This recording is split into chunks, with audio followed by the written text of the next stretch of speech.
तो क्या भारत की विदेश नीति एक नए मोड़ पर है? आजकल ईरान इजराइल संकट को लेकर देश में जबरदस्त बहस छिड़ी हुई है। पर आज की इस पूरी कहानी को समझने के लिए हमें थोड़ा पीछे जाना होगा। साल 1971 में, ऐसा दौर जब एक दूसरे संकट ने पूरे देश को एक साथ लाकर खड़ा कर दिया था। जरा सोचिए, साल 1971, जंग का माहौल है और विपक्ष के नेता अटल बिहारी वाजपेयी संसद में खड़े होकर सारी राजनीति को एक तरफ रख देते हैं। उनका संदेश बिल्कुल साफ था, इस मुश्किल घड़ी में हम सब एक हैं। प्रधानमंत्री इंदिरा गांधी के साथ खड़े हैं। ये राष्ट्रीय एकता का एक बहुत बड़ा पल था। चलिए अब फास्ट फॉरवर्ड करके आज के समय में आते हैं। वो 1971 वाली एकता आज कहाँ है? आज तो हालत ये है कि विदेश नीति के मसलों पर हमारी पॉलिटिकल पार्टियों में गहरी खाई नजर आती है। सवाल ये उठता है कि भाई इन 50 सालों में आखिर बदला क्या? चलिए इसी बंटवारे की जड़ों तक पहुंचने की कोशिश करते हैं। ठीक है, तो शुरुआत करते हैं पहले बड़े दावे से। ये दावा भारत की फॉरेन पॉलिसी और हमारी एनर्जी सिक्योरिटी पर सीधे सीधे सवाल उठाता है, और ये जुड़ा है रूस से तेल खरीदने के फैसले से। विपक्ष का सबसे बड़ा आरोप यही है कि भारत अब अपने विदेश नीति के फैसलों में आजाद नहीं रहा। कहा यह जा रहा है कि भारत की ऊर्जा सुरक्षा के साथ समझौता हो रहा है। देखिए, दावा यह है कि अमेरिका ने भारत को एक टेम्पररी छूट दी, मतलब एक तरह से अनुमति दी। और इसी बात को लेकर विपक्ष ने संसद में सवाल उठाया कि क्या अब अमेरिका हमें बताएगा कि किससे तेल खरीदना है और किससे नहीं? क्या हमारी संप्रभुता खत्म हो गई है? लेकिन कहानी में एक बहुत दिलचस्प मोड़ है। सोर्स के मुताबिक भारत ने तो रूस से तेल खरीदना कभी बंद ही नहीं किया था। तो फिर ये परमिशन या छूट वाली बात आई कहां से? ये सवाल अपने आप में बहुत कुछ कहता है कि क्या यह दावा वाकई तथ्यों पर आधारित है? और अब तो सिचुएशन पूरी तरह से पलट चुकी है। सोर्स का कहना है कि अब तो अमेरिका खुद भारत को कह रहा है कि भाई आप रूस से तेल खरीदते रहिए। क्यों? क्योंकि ईरान अगर स्ट्रेट ऑफ हॉर्मुज को बंद कर देता है तो ग्लोबल ऑयल मार्केट को स्थिर रखने के लिए यह जरूरी है। ये समझने के लिए कि आज की पॉलिसी कितनी अलग है, हमें थोड़ा इतिहास में झांकना होगा। देखिए, 2012 और 2013 में अमरीकी दबाव में आकर पिछली सरकार ने ईरान से तेल का इंपोर्ट कम कर दिया था। और आज तमाम बाहरी दबावों के बावजूद भारत रूस से रिकॉर्ड तोड़ तेल खरीद रहा है।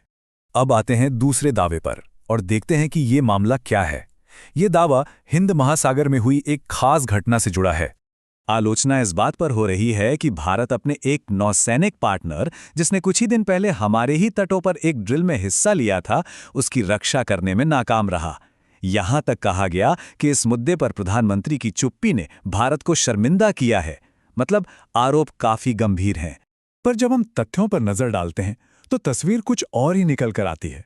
सोर्स के हिसाब से वो ईरानी जहाज इंटरनेशनल वाटर्स में था, जो भारत की जिम्मेदारी वाले इलाके से बहुत दूर था। और सबसे बड़ी बात यह कि उस जहाज ने कभी मदद मांगी ही नहीं। इस टेक्निकल बात का समर्थन एक पूर्व नौसेना प्रमुख भी करते हैं। उनका साफ कहना है कि एक बार जब कोई जहाज हमारी समुद्री सीमा से बाहर निकल जाता है तो हमारी कोई कानूनी जिम्मेदारी नहीं बचती। उनका यह भी मानना है कि ईरान ने अमेरिका के साथ सीधे टकराव का जोखिम जानबूझकर लिया था। और अब हम आते हैं आखिरी और सबसे सीधे दावे पर, वो ये कि भारत को इस लड़ाई में कूद जाना चाहिए था। तर्क ये दिया जा रहा है कि भारत की तो चुप्पी है, वो असल में एक नाकामी है, कि हम अपने ही समुद्री इलाके में अपनी ताकत दिखाने से चूक गए।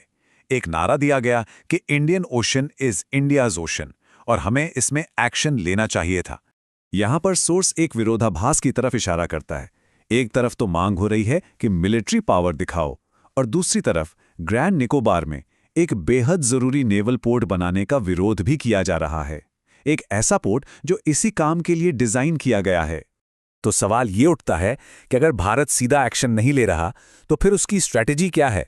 सोर्स के मुताबिक इसका जवाब स्ट्रैटेजिक पेशेंस में छिपा है, यानी एक लॉन्ग टर्म अप्रोच। तो ये जो स्ट्रैटेजिक पेशेंस की बात है, इसके कुछ उदाहरण भी दिए गए हैं। जैसे पहला उदाहरण कनाडा का है। भारत ने डिप्लोमेटिक तनाव के बीच शांति बनाए रखी, और अब देखिए वहां एक नई सरकार बेहतर रिश्ते चाहती है। दूसरा, अमेरिकी टैरिफ। याद है ट्रंप का दौर? भारत ने तब भी धैर्य दिखाया और आखिर में एक अच्छी ट्रेड डील हासिल की। और तीसरा, जो सबसे बड़ा मुद्दा है, रूसी तेल। भारत ने दबाव के बावजूद चुपचाप तेल खरीदना जारी रखा, और अब तो हाल यह है कि अमेरिका खुद कह रहा है कि भाई खरीदते रहो। तो हमने दावे भी देखे और उनके जवाब भी।